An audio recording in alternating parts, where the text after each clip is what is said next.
Good afternoon, everybody. Welcome back to another Imizizi conversation. This is Mboneng Sashia, Managing Director of Imizizi. For everybody who's new to our platform, Imizizi is a transformative people management and advisory company. From a hire to retire, we assist small, medium, and large corporates with their people management needs, processes, culture, project delivery, sourcing and staffing. Go to our website, you'll see all the details. Today I'm with Flo. Hi. How are you? I'm very well, Mboneng. How are you? I'm great. Yeah. It's lovely to have you here. It's fabulous to be here, and hello to everybody.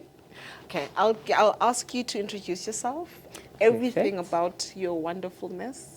Oh, that I can do, that I can do. Okay, so who is Flo? Who's So Flo? I am Flo for short, Florence for long, Chikawari. And I always say only my mother calls me Florence. Most people generally go with Flo. So who am I? I suppose as women, we wear many hats.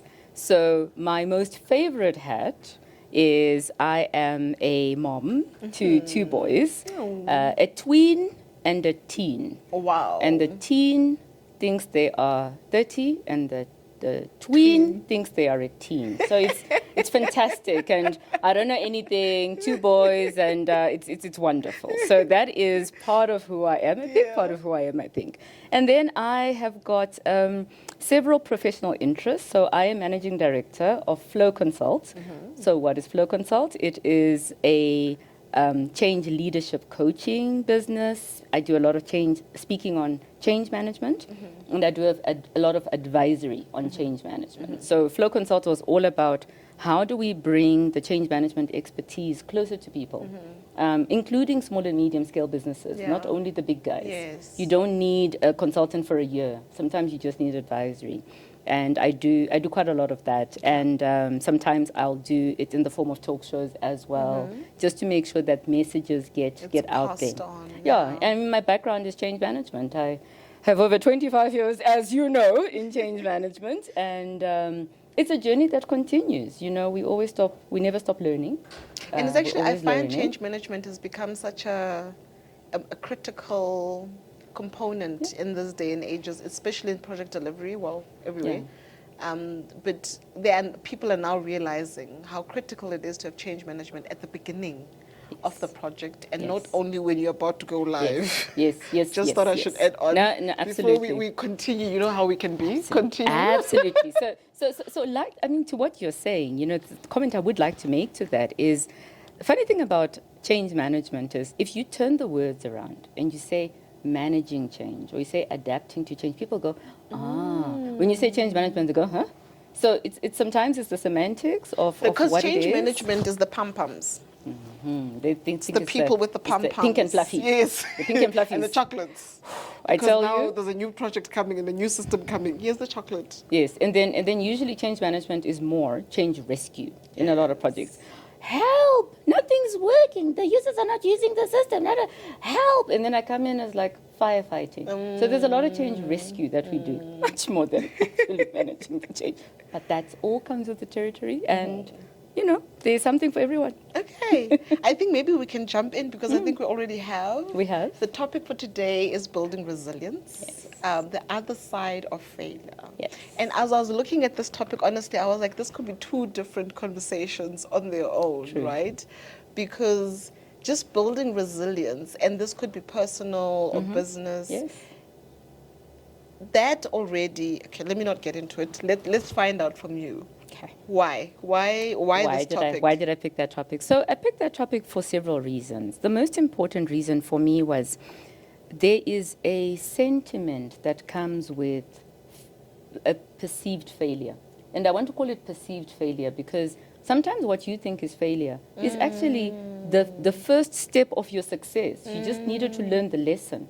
You know, in the world of agile, we talk about lessons learned, fail fast, etc. Right? Yes. So there is another side, and why I like the topic of building resilience is people always think resilience is for other people, it's for special people. They say, you're so strong. I used to get that a lot. You're so tough, you're so strong. And I'm thinking, but we all have the ability to be resilient. So building the resilience is when you know what it consists of. then you actually realize that the journey you're going through is not a journey of failure. It's a journey of learning the lessons.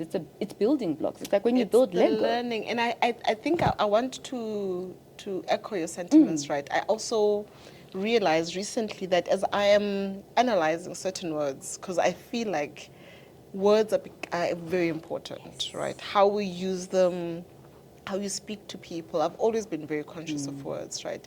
And I think failure for me, I keep looking at it, I'm like, but it's not, we've put a lot of negative connotation against the word failure. Because I see it as a win or learn. Yeah. So I like the fact that you were saying that, you either, it's a lesson that needs to go through. It's a lesson. And the other side of failure is the other side of learning the lesson. Yes, it's the other side of learning the lesson. And if you think about it, I want to take us back to a very basic principle of when we are all born and we're babies, right? What does our life consist of? Learning new things, right? But how do we learn how do we learn to crawl? How do we learn to walk? We fall, then we stand up, then we fall, then we stand up. Have you seen a baby that falls and says, I'm never getting up again because, I failed? But and everyone else saying you failed. How dare you drop like that? And everyone goes, keep going, let's go. Exactly. Somehow, we stop the applause and the well done and keep going.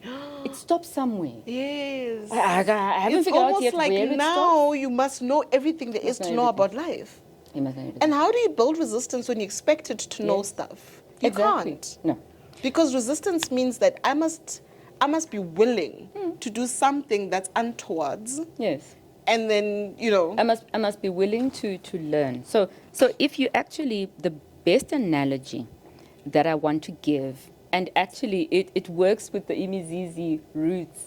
So think of a tree root. Yeah. Especially those trees that grow on pavements. Yes. There's this one picture I saw of this tree. That is a tree with resilience. The roots came up and over on top of the pavement because like, I'm growing, I'm going. I don't care what's in my way, I'm still going. So that best depicts what we mean by resilience, because resilience doesn't mean you're not going to have tough situations. It's how you respond to them. And sometimes we're waiting, we're turning left, we're turning right, waiting for someone to tell us how to respond. But it's actually inside us. And one of the very big things, people always say, what are the tips, what are the things that I must do? So one of the things is for you to be able to push through something, you've got to be in a healthy state yourself. So things like looking after yourself. Yeah. Sleeping. Yeah. Can I just say sleeping one more time? Yeah. Because there's a thing that, I don't get any sleep, I don't get any sleep. Well, if you do that for a few weeks, what do you think your body's going to do? You're going to run out of fuel. Your body starts to shut down. Then you start to feel sick, or you start to get irritable and cranky. And you also can't be creative when your brain hasn't rested. Our creativity comes from being able to juggle, but being able to also get that rest. The next morning, you get this eureka moment. Oh my gosh, I've got this idea because you had a good night's sleep. So why do we talk about having to step away, execs saying, I'm going to the bush? Why are they going to the bush? They're going to the bush because they need to downtime. And so that you can, that's what that's one of the basic foundations. But the other one, which you spoke to, language. And I want to come back to that. There's a couple of words. The first one is just, and I mentioned this to you. So what do you do? What do you do? I'm just a receptionist. I'm just. So just minimizes everything about you. It's a negative word. We use words like can't. Can't. No, there's no such word as can't. Can't means you've actually, your mind is not going to try. Impossible. When we say it's impossible, what did Madiba say? It only seems impossible until it's done. So impossible someday. Someday. One day I'm going to. Even Thomas Edison, right, said, I have found 10,000 ways of how not to do it. Yes. Not that I failed. It was just, and I mean, this guy was an inventor, right? So every time he would do something, it wouldn't work, but he didn't stop. Yeah. And had he stopped, we wouldn't know him. No, we wouldn't. So sometimes, one of the reasons he probably managed to pull through and this is just my theory. So it's theory according to Flo. It's nobody else's theory. But I love it. one of my, I come up with these It's my theories. opinion. It's Don't my come at opinion. me. It's my opinion. So, you know the wonderful thing about an opinion is when you give an opinion, people can't argue with you because it's your No, opinion. it's my opinion. In my opinion, the reason he probably also managed to continue to try out different things is he wasn't telling the whole world each time, hi, look what I'm doing. They're never going to go, they'd shut it down. So one of the very big lessons around building your resilience is you need to make sure that you keep your circle of confidence smaller. If you're trying something new, you're going through a really tough time, no, don't go telling the whole world you're going through a really tough time because now you must explain yourself. To When everyone. things are better. When things are better, then they're or- going to ask you, and now you must go back there. Yes. So Right. it keeps taking you back to somewhere where you've moved on from because you made your circle too big.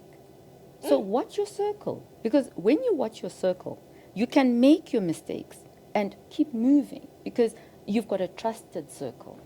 Trusted set of whether And it's people friends, who family. are able to move with you.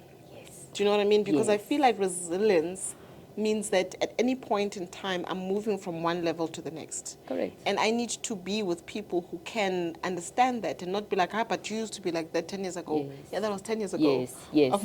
And they I've encourage now you. since moved. Yes. And encouraged to They encourage you. change. They Because encourage you. change is the only consistent thing really in the world. Change is the only cause. And the thing is, we do change every day, every moment of our day. If you get out of here and you're driving home, you don't know what your route is going to look like.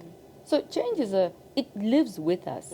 But when we give it the name change, suddenly it feels foreign. But it lives with us in every single thing that we do. And the one other thing that I think is very important, so I speak of the other side of failure. Yes. I So was gonna that get other there. side of failure, one of the very important things to acknowledge is every challenge you face, every challenge is an opportunity. Every challenge. Let's go back to the pandemic. When we were all scurrying into our houses and trying to be safe, and there were people out there recognizing that, oh, we need to turn our factories from making clothes into masks.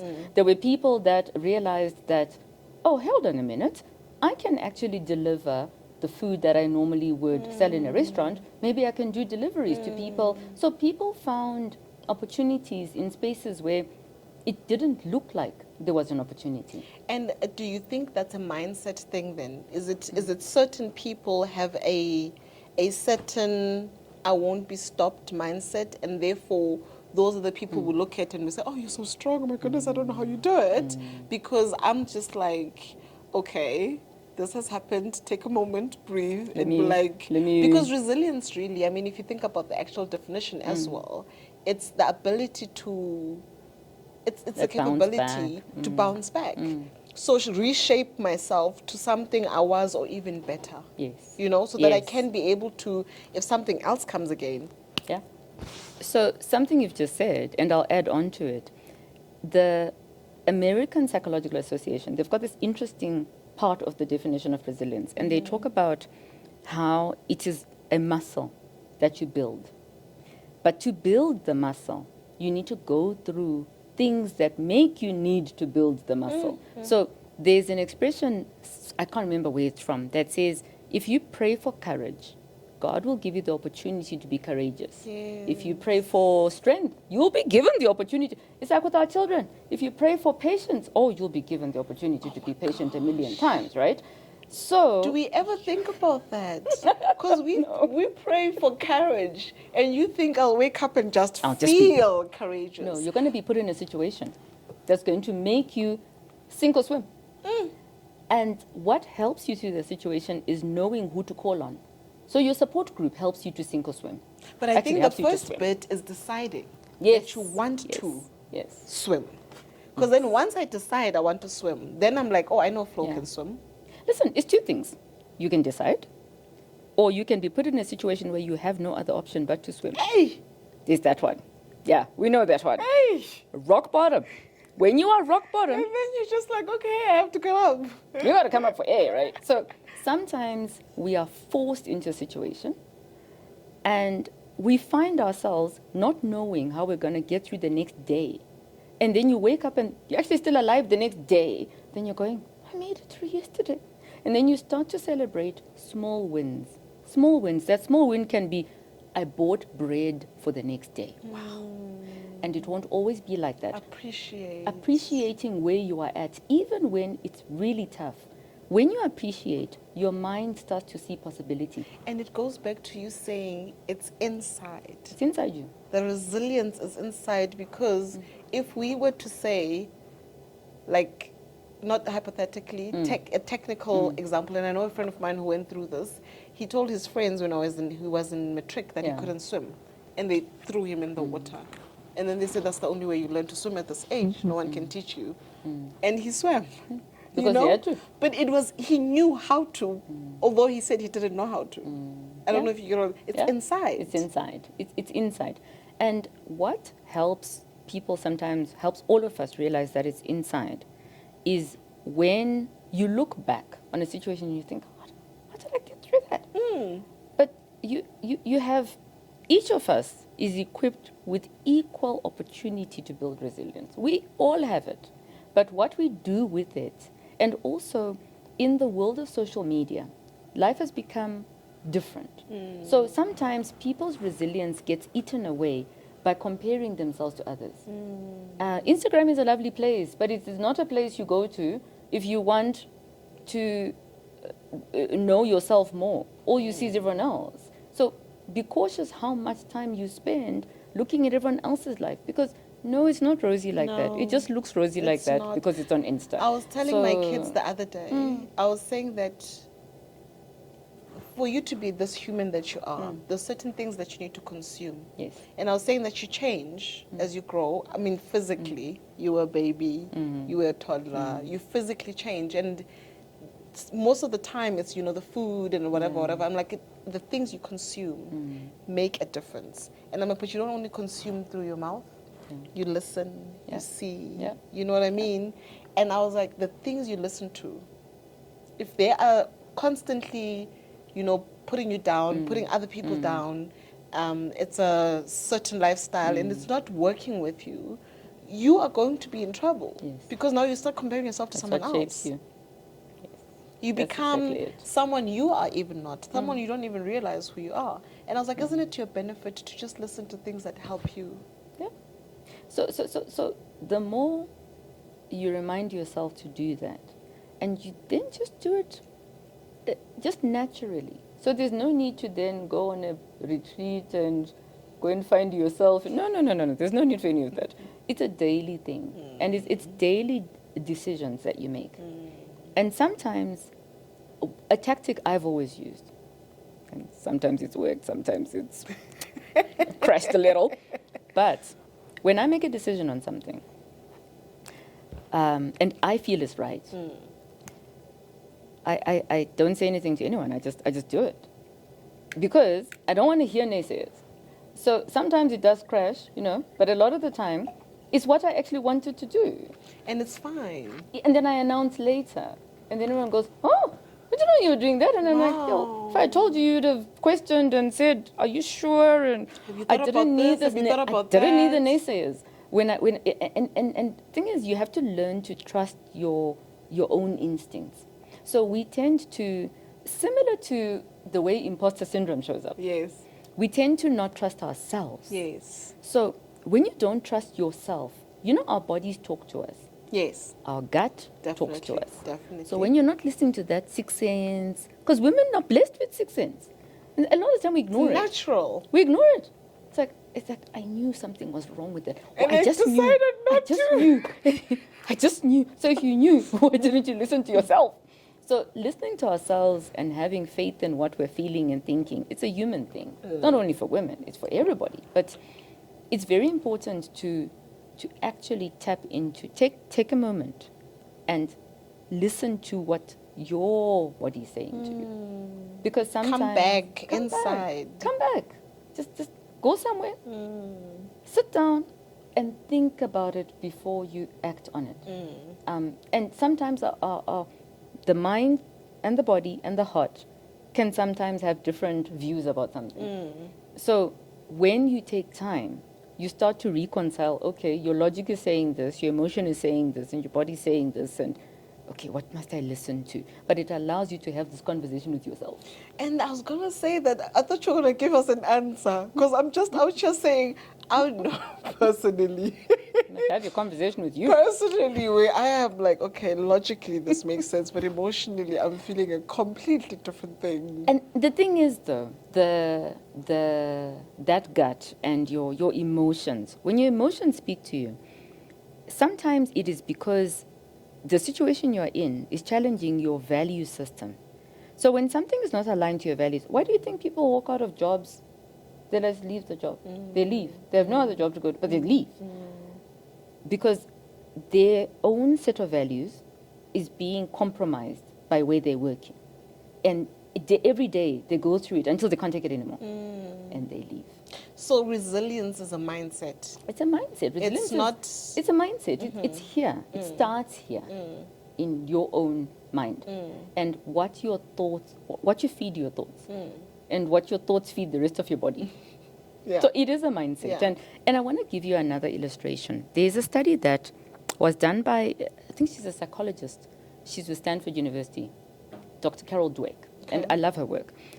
She talks about the power of the word yet. Yet. Yet. Okay. Y-E-T. Yet. So she did a study in education, and she had kids, right? You know, when somebody says, I can't do this, and I'm not getting it right, she made them put yet in front of every statement they wrote. Suddenly there was hope. I can't do it yet. I'm not done yet. Yet. Yeah, I'm in this crisis right now, but it's not over yet. So it's a way of giving you hope to remind your mind that you can get through this. You know? Do you know? I think I just thought about.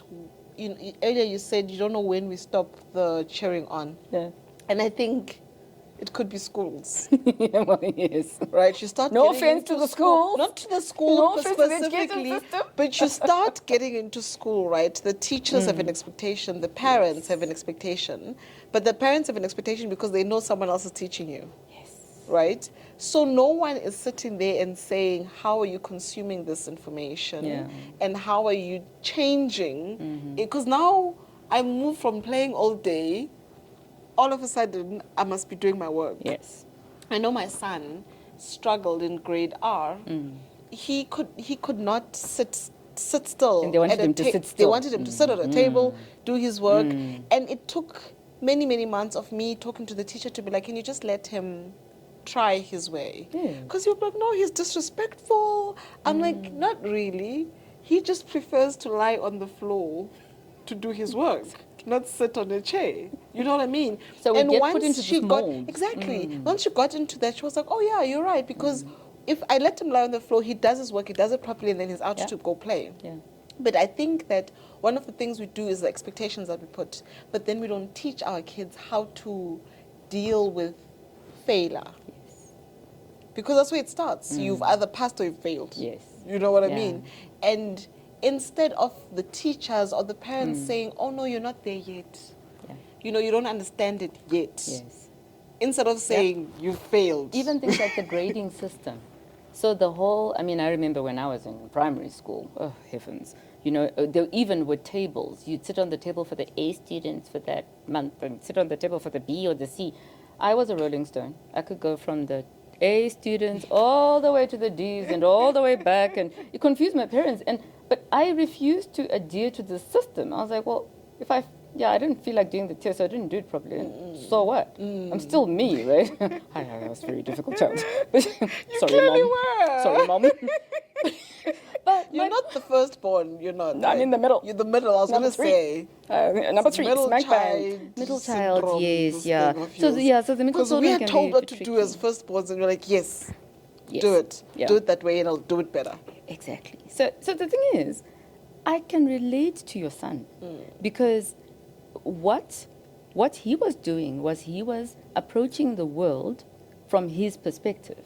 So unfortunately, in grown-up world, when we approach the world from our perspective, the world tends to say, no, that's not the way. And schooling systems do that Yes. because they need a normal distribution curve. Yes. They need averages. They need, so all those things make us all like in a sausage factory. We must all come out the same. But we don't start the same. And we are not the same. It's the same as, I want to give you a very funny example. So, you know when you buy school uniform? Yes. Right? So, if you think of children, you can get a 1-year-old who is way high.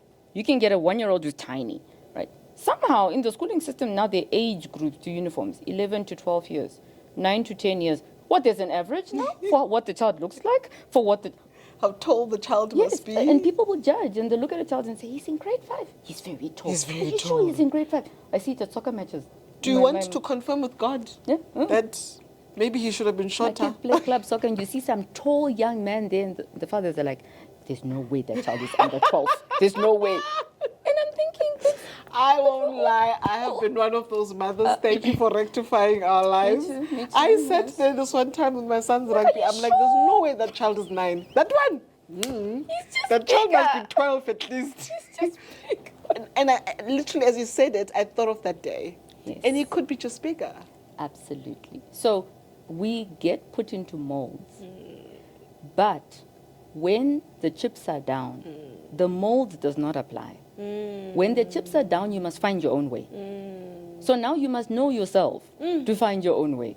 Otherwise, you're going to get Because lost. you won't fit in the mold. No, you don't fit in the The reason why sometimes the chips are down is because you couldn't find a mold to fit yourself Couldn't find in. a mold. So sometimes you need to find your own mold. So the other side, when we go back to that other side of failure, the other side of failure sometimes is finding yourself. It is rising to these challenges in a different way, your way. You know, if you think of the biggest inventors out there, are they similar to anyone else? No. They're not seen as similar. No. They're seen as, they're so unique. Weird. So somehow you are now uniquely yourself, then that's okay. But it's not okay in the normal world to be uniquely yourself. So I think it's about understanding that the world works a certain way. That's fine. You know that when you go to the airport and you take a flight, you need to stand in the queue, and then you need to show your passport, and you need to show your boarding pass, and those things work in a process. Yes. But we exist in that process temporarily. We don't permanently live in any process. So the challenge is we sometimes mistakenly think we're supposed to live in this process that was created is by... so deep. by I don't know someone if or anyone, other. I felt that. Yeah. Because we define ourselves based on the experiences that we have. Yes. And then we stay there. Yes. So we can actually reshape it. But it's easier to stay there sometimes. Sometimes we're in a bit of a comfort zone. So as humans, we see change all the time. We experience change all the time. We actually don't like change much. We like our comfort zones. And when it's comfortable, it's cool. But when the tree shakes and the apples fall, you need to get out of your comfort zone. So you need to recognize that, okay, I need to step up. I need to do something I haven't done before. I need to do something that's maybe not comfortable, but I will adapt. Did we not all adapt during COVID? Huh? Isn't How it long the did it take fear to... of the unknown, though? Because is. to your point, COVID kind of came at Totally. us. It shook our entire universal just like, tree. what? It COVID just came was at here. us. We were not ready. We didn't know were what to do. We were in shock. We were looking for somebody to tell us what to do. No one could tell us what to do. Exactly. So the fear of the unknown is also a protection mechanism for us as people, right, as human beings. Maybe apparently it goes back to the Stone Ages where, there'd be a wild animal around the corner that can eat you. So fear of the unknown comes from a base instinct, protection, right? However, where mindset comes in is when you are fearing something, your fear is of something that hasn't happened yet. It hasn't materialized yet, but you're already fearing it. So the expectation is a negative expectation. You're fearing it because you assume it's going to be bad for you. What if it's not? What if it's good? What if it's good? So that what if. We talk about positive versus negative anticipation. When it is negative anticipation, we think, what if it breaks? What if, like I'm driving home, what if I don't get home? What if I have a car accident? What if... You can't go through your life in So what if. fear is actually more often than not irrational. It can be very rational, but then we need to recognize it's irrational. And then you need to stop yourself. Because danger is real. Danger is fear real. is not. Yes. So there's an acronym that people use for fear. False expectations appearing real. Appearing real. Yeah. I don't know whose it is. I can't even think where heard it came it from Conversations with God. False expectations appearing book. real. So fear is not realized. So turn the what if into what if it works. What if I fall? Oh my dear, what if you fly? What if you fly? Yes. What if you fly? Mm. So yes. How do we train our minds to do that? Is this where, again, I suppose we start Dion, amazing lady. She was talking about BEE and la la la la, but what struck me in her whole conversation, which was not something about BEE, but she was just talking about herself. You know, she was like, when I grew up, I had a goal of things I wanted to do. It never occurred to me that I couldn't do anything. There we go. It never occurred to me. This is a woman. And I'm sitting there thinking, wow. Yeah. It never occurred to her. And because it never occurred to her, nothing stopped her from the things she wanted to do. Absolutely. Absolutely. And she says, I wasn't afraid of hard work. I worked hard. But yes, I never had an idea that I could be stopped by anything or anyone. So can I tell you what, if I take it to what her superpower is, while listening to her, confidence. She had confidence. So we all have different unique abilities in us, right? It starts inside us. Recognize, tap into what you do well, what you do best, and you lean into that. But it comes from inside, you know? And like you're saying, it never occurred to her, you know? And she took the mindset she had as a toddler. You know, toddlers, it never occurs to them that there's nothing they can't do. Toddlers. My sister's baby. She will be like, Liana, do this. And she'll look at me like, no. And I'm like, oh yeah. Why are you saying no? Because she doesn't feel like it. But sometimes she's the most helpful. But you see, she doesn't care what you think. No. So there is a place in life for knowing yourself, for being okay with not everyone else agreeing with what it is you think you're about to do or whatever. Yes, there's social norms. Nobody said go and be crazy. But at the same time, I think we spend too much time looking left and right and going, what are they doing? What are they doing? How did they get through it? Do you think I can get through it? So as soon as you compare yourself, you've actually taken yourself out of the equation. Yeah. Because now you're not focusing on you. You've taken your power. You've taken your basically. power away. So and your power to decide, right? Yes. And your power to learn and your power to grow. And because remember, that's basically what it is. Exactly. And like you've said, the word failure itself is not necessarily a negative word. But we've turned it into a negative word. A negative word. There are opportunities behind it. It doesn't matter what it is. I mean, if I think of the number of businesses that I have started and they've tanked and that I've done this and then this one succeeds and then I try this and I don't see it as failure. I see it as learning. You know, I'm like, yeah, there was that time. I even did a kids' clothing brand the one time and then I was a real estate agent a few years ago and I sold houses and then I went. And now you've got bride packs. Now I'm selling bride boxes and I'm a consultant and I thought to myself, I don't see any of those as failure. I see them as learning. Yes. So like I learned now when I came across this wonderful product, I thought it's a very simple product. Much simpler than when I was selling kids' clothes. Yes. Kids' clothes, oh my gosh, sizes and colors. And this one doesn't like this one wants a dress. Wow. Like, so you've got the skill now to be able to do it. And you know what I've learned actually is that if you allow yourself to do the things that you're scared of and allow yourself to learn and fail. yes. In any case for me, what I've learned now is that I now go into an instance, a space anyway, and I know that I'm adequately prepared for that situation at that time. Yes. There might be a curveball. There might be they call it gorilla whatever, you know, which is fine. But then that curveball is something I'm going to take on, I'm going to learn, and then I'm going to add on to it. But so basically I'm saying that the irrational feeling I had of maybe being scared because I'm about to go present to somebody. Yes. Oh, what are they going to say? Yes, Am I dressed properly? Yeah. La, la, la, la. And to that, actually, I remember someone saying that women spend more time worried about how they look, who they are, and they don't spend enough time preparing for the discussion they're about to have. Exactly. And more often than not, that's why the male counterpart will get the look seeming prepared because they don't care about how they dressed. They put on their suits on their way. They're like, okay, this is what I want to get done. This is what I want. Yeah. We're worried. I wonder if this is not too red. Is my jacket too pink? And this is what we were discussing with my previous guest. You know? Yeah. And those are some of the things that stop us from achieving what we want to achieve. Yeah, and then we say it's failure, but it's really not. It's not. And their own goals. We must stop scoring own goals. I'm like, those are own goals. Literally, you're just standing there by a goalpost and you're scoring the goal into your own net. Why are you doing that?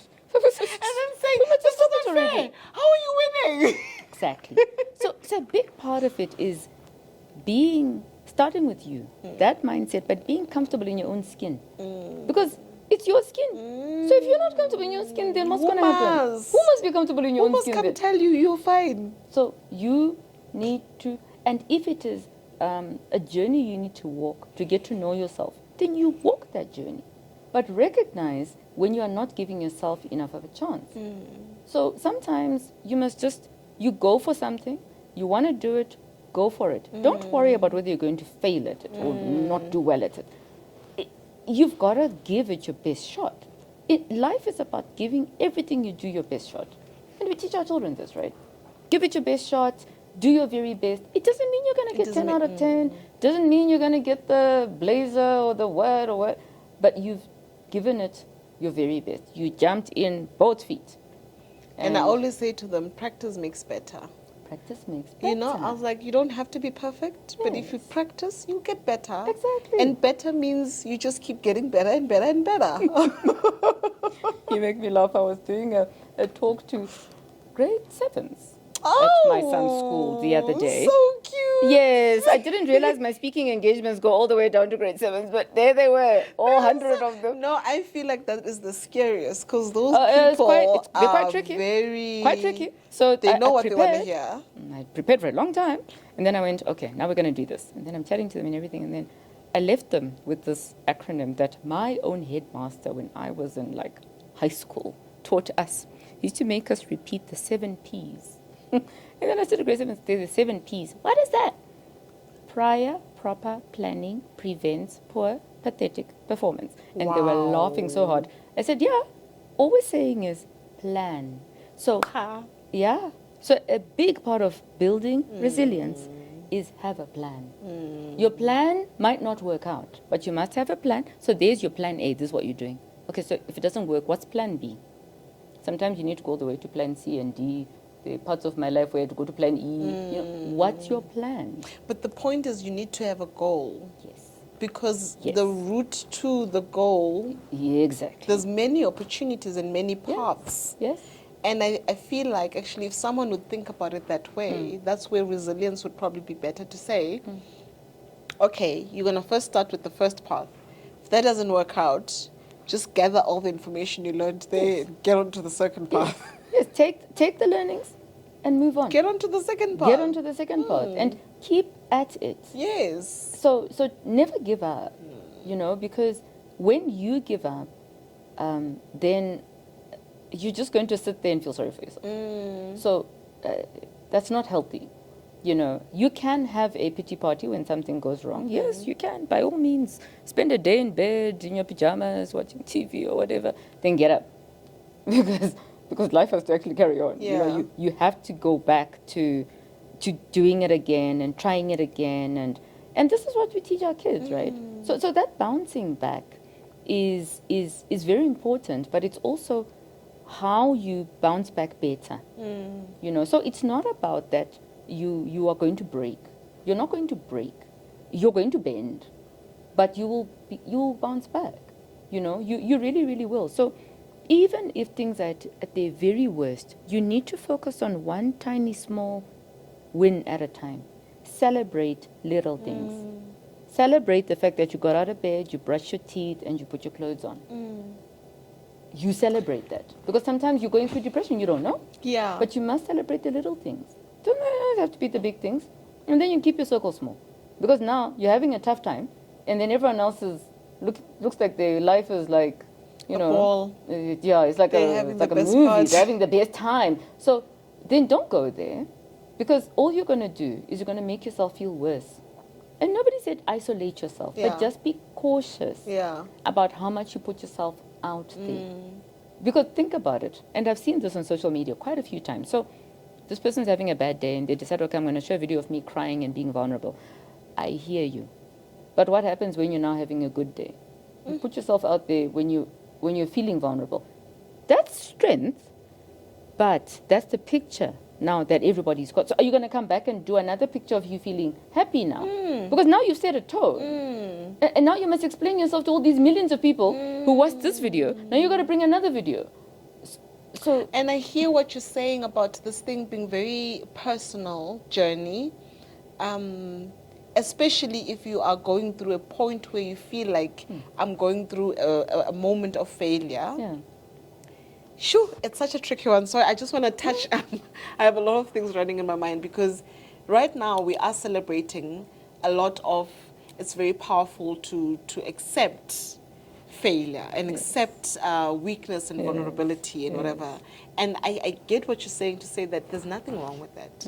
There's nothing wrong with accepting it. But be careful where you are sharing this acceptance. Yes. You know what I mean? Because, and I find actually, sorry, I mentioned weakness and vulnerability in one breath, and I don't think they're the same thing, No. right? Because weakness is weakness, but being vulnerable, there's strength in vulnerability. Yes. Because it's me accepting that there's certain things that I can't do, and I will let you do it, and that's trust, Yes. right? Yeah. So what I'm hearing you say, just to go back, what I'm hearing you say is, right, we can all be like, rah, yes, do you, be strong, show your strength the way that you want to show it because it's you specifically, but then understand the world and understand that when you're ready to move on, we might come back and be like, how? Yeah, we're still about We are here 5 years back. Do you know what I mean? You've and moved if you're not on. bringing us on your journey, change management, Yes. we are sitting there thinking, how? What happened from there to there? Yes. And that's when people start getting into your business. Yes. And that's when people start saying you're a hypocrite. Yeah. You know? Because now I was sad with you, and I thought we were doing this together. Because I'm in your mold. Yes. And in your forest. Yes. Now you've moved to another You've forest. moved on, Oh, and now you're I'm feeling you're not left telling behind. me. Yes, you Why didn't tell didn't me you tell me? what happened. So now you must explain yourself. So the more people you share something with, the more people you have to explain it to. It's like that, and it's exhausting.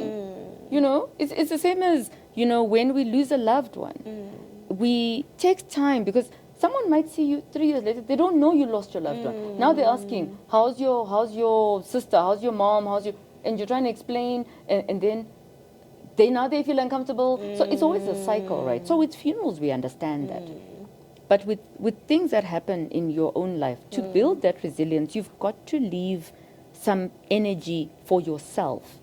Don't give out all your energy, because when you give it all out, now you're trying to get it all back so that you can rebuild yourself. And just as you start, because you left it all out there, this one's thinking, oh, you're not there. You're not still there. Oh, you've moved on. Oh, wow. That was quick. Are you sure? Should you be moving on that quickly? So the naysayers just come out of the woodworks, simply because, and some people are surprised, so it's always a bit of a delicate balance. But a very big part of it is just make sure that in everything, that the way you respond to things, respond inside before you respond on social media. Just So be content with you. Yes, be okay with yourself, because And you're you would uniquely say created. that would be like number one, being content with who you Be are. okay with yourself. That's where the self-care comes in. So if you don't look after yourself, how are you going to be content with yourself? And you know, as you're speaking, what I'm realizing is, I know it's very obvious, but it's a self thing. It's about you, between you and you. So I listened to this lady called Esther Hicks. She channels Abraham.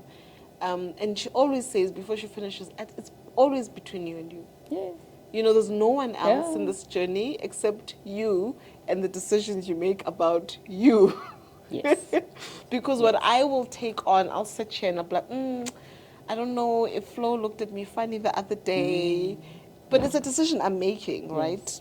Based on what you did nothing to me. Yes. recently, actually, we were celebrating our birthday, and we were on this boat, and these big public boats. Yes. And then a speedboat, drives. And this lady, she just did that. So I start going off, looking at us funny because you're in a speedboat, you're holding your glass of champagne. And then I keep quiet. Looking all fabulous. Like, looking all fabulous, And then I keep quiet. I'm like, this poor girl probably just looked up and looked down. You filled all the gaps. I filled all the gaps, put all the story. Yeah. And I was saying to someone, I'm like, imagine if I'd gone told someone, they didn't see it. They'd believe me. Yes. Because Yes. I feel I put on the story and I'm like, here is the story. Here is what But I that's just what experienced. we do. That is what so we when you do. put too much of yourself out there, you're leaving too much space for gaps. And people fill in the gaps with whatever they want. And then you work so hard to rebuild yourself again and again. So sometimes you waste your energy a little bit when you actually could be conserving it to go the long haul. So all of that self-care, and that includes the usual things, right? That includes your whole wheel of life. It includes your health. It includes your sleep. It includes your time with family and close friends. It includes your exercise. It includes all those things, right? Nobody's saying be perfect. I thought you, but do you had a something. bit more. I wanted to hear about the wheel of life. Oh, well, yes. Yes. So if you think about it, and that is something that we I'm kind a of all visual, do. so I wanna So draw.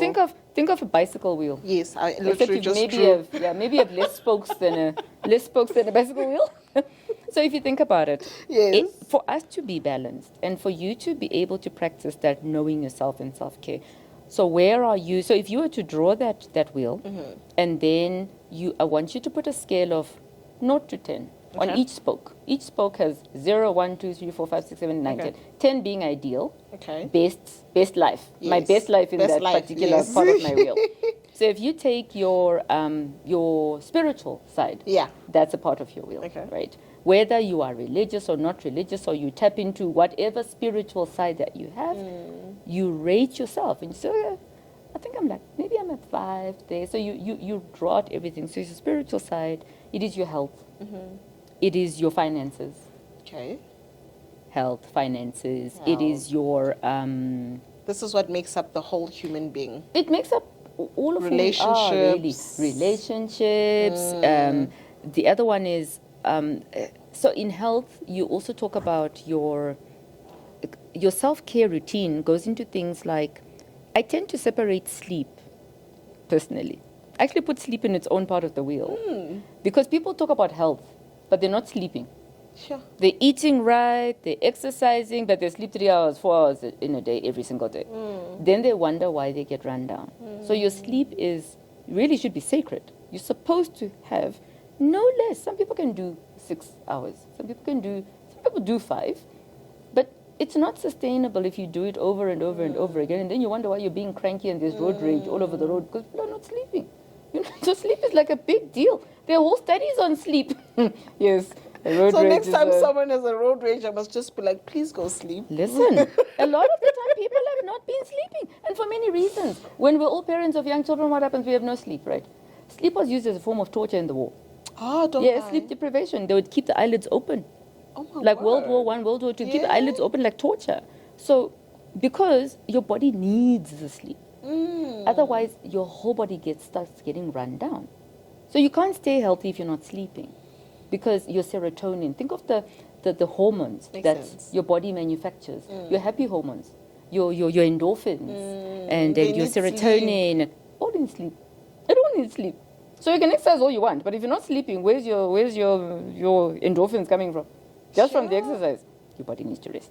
So that sleep part is really, very important. So we've got family, relationships, Yes. spiritual, So family finances. and relationship are separate. They can be separate because Or because it relationship could be tends to be your friends, partner yeah. or friends, Yeah.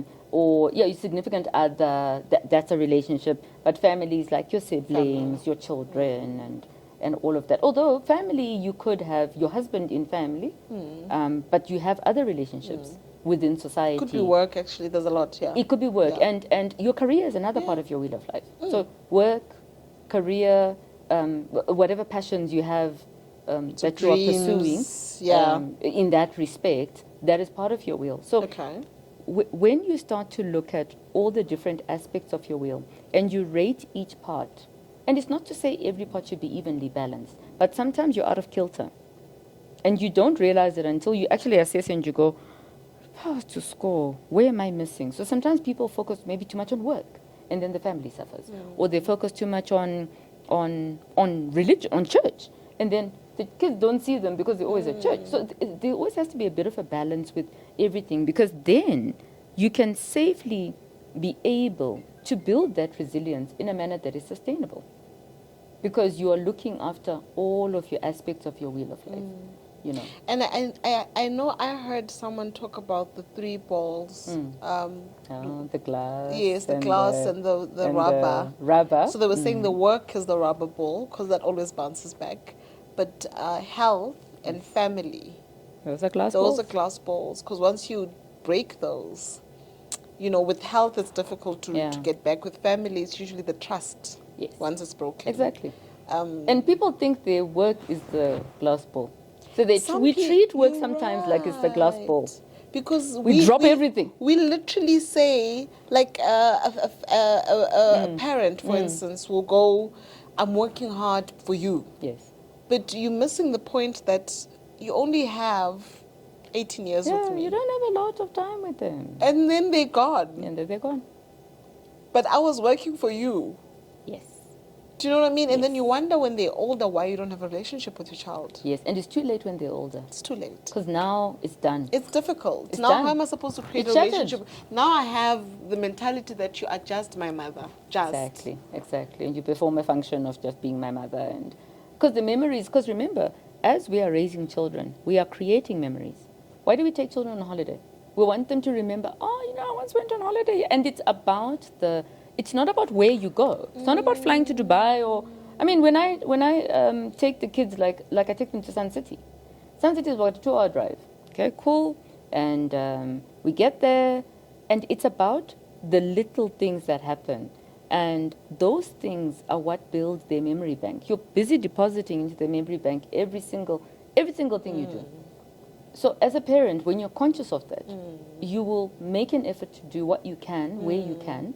Nobody's saying you'll get it right. Nobody gets it right, because there's no manual of parenting, is there? It'd be nice if there was, but Per child as Per well, child. because they're all very different. Per child. Manual per child. Yes, manual per child. So it's very important to build those memories in the children, because when they have a memory that, I remember my mom said, there's nothing I can't do. It goes into their subconscious. Then they grow up to be confident children, because, and also we allow them to fail. We allow them to do something and it doesn't work. Fantastic, cool, let's keep moving. So as grown-ups, we also need to remember that inside us, we have our 5-year-old child. We have a 5-year-old version of ourselves. Who needs to be parented. Who needs to be parented still. And sometimes you see the 5-year-old version popping out in the boardroom, and looking and you're thinking, whoo, wow, okay. The tantrum. Yeah. So we still have our young self. Yeah. So we're still able to regenerate. We can refresh ourselves. And that's the point of resilience. Yes, we can refresh. We can build That's that muscle the point all over of again. Exactly. But we have it Exactly. inside us. So what are some of the things, because I know we're about to close out, so some of the things that you would say are things you learn, on the other side of fear? Other side of failure. Yeah. What things Failure, that you learn? Yes. So things that you learn, I think the one thing you learn is you learn to trust yourself more.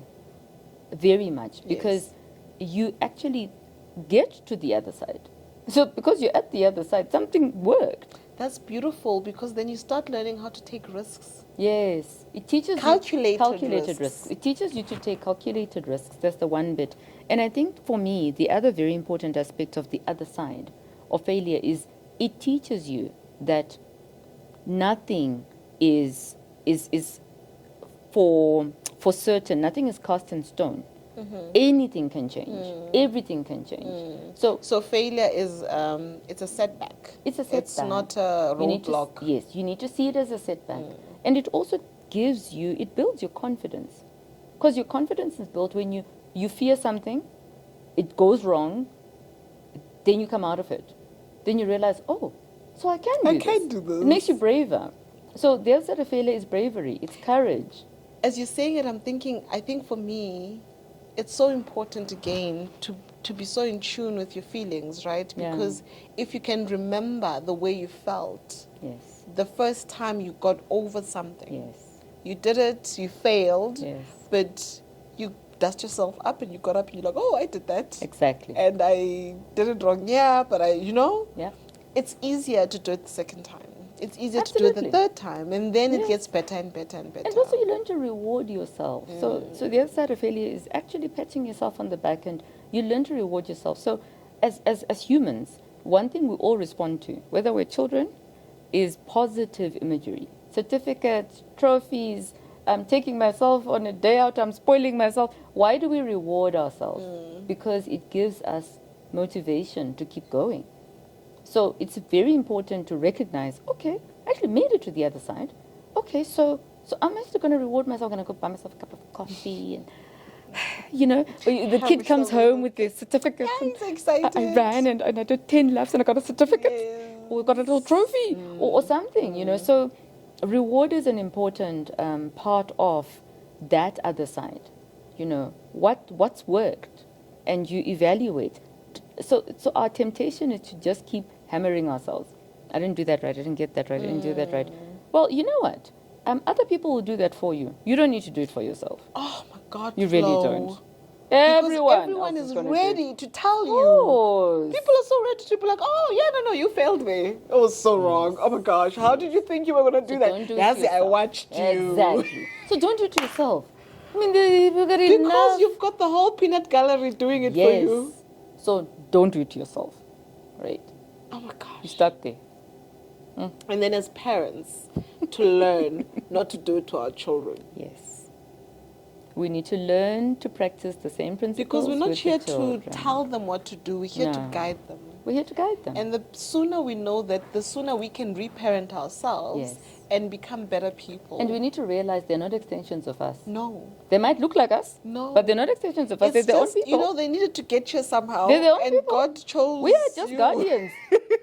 We're just guardians. God just chose you to come to as a portal. Really. I say in my house, I have 3 functions. I'm a provider of Wi-Fi, of food, and transportation. Occasionally advice, which is not normally listened to. But you're a service provider. I know. I say this to be happy with it. I'm like, when you're 20, you'll remember this advice. But it's fine if you don't want to take it. I'm not going to beat you down for it. Generally, they do take it, but they won't tell you that they're taking it. They just start to do things a little differently. You're like, so maybe something went inside. That happened. But this has been amazing. Thank you been so much. Amazing. Thank you for having me. What I love about this is that I always have something to learn. And I think for me, the ability to, the resilience thing, the ability to even absorb, right? Yes. And be present and reassess. I want the P's. And give then it 7 P's. Move on with life is actually one of the things that I feel like the building of resilience, and then seeing the ability to see that there is something beyond failure. Absolutely. Because I don't think that's what we don't think about that. Yeah. Yeah. Thank you. It's a pleasure. It was wonderful to be I hope here. you enjoyed it. I loved it. Absolutely loved it. Oh my gosh, you could have talked forever. So now I'm going to be invited to Flow with Flo. Absolutely. You will be coming to Flow with Flo. Thank you. And I want you to bring your topics. So there we go. This has been great. Thank you, everybody. We will see you on the next Imizizi conversation. It's been amazing. Bye.